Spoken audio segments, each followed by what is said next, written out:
പടച്ച റബ്ബേ, എൻ്റെ മക്കളെ നീ എനിക്ക് നന്നാക്കി തരണമേ. ഇബ്രാഹിം അലൈഹി സ്വലാത്തു വസ്സലാം ദുആ ചെയ്യുന്നു, വജുനുബ്നി വബനിയ അൻ നഅ്ബുദൽ അസ്നാം. അല്ലാഹുവേ, എന്നെയും എൻ്റെ മക്കളെയും വിഗ്രഹങ്ങളെ ആരാധിക്കുന്നതിൽ നിന്ന് നീ തടയണമേ റബ്ബേ.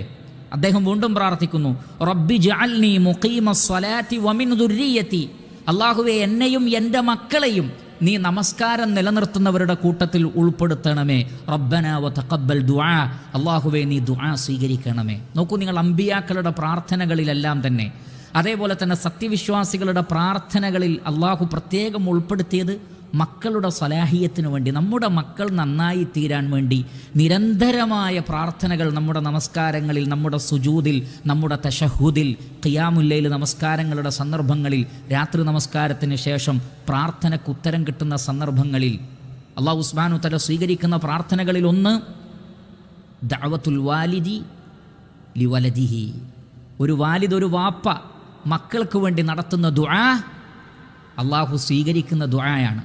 പക്ഷേ ദൗർഭാഗ്യവശാൽ ആളുകൾ പലപ്പോഴും മക്കൾക്കെതിരിലാണ് ദുആ ചെയ്യുന്നത്. നീ നന്നാവുകയില്ല, അത് ശാപവാക്കാണ്, അതൊരു പ്രാർത്ഥനയുണ്ട് അതിൽ.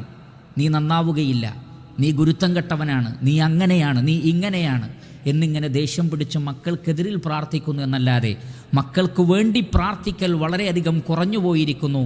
അതിൻ്റെ അനന്തരഫലങ്ങളാണ് നമ്മുടെ വീടുകളിൽ നമ്മൾ കാണുന്നത് എന്നത് നമ്മൾ ഗൗരവത്തിൽ മനസ്സിലാക്കേണ്ടുന്നൊരു കാര്യമാണ്.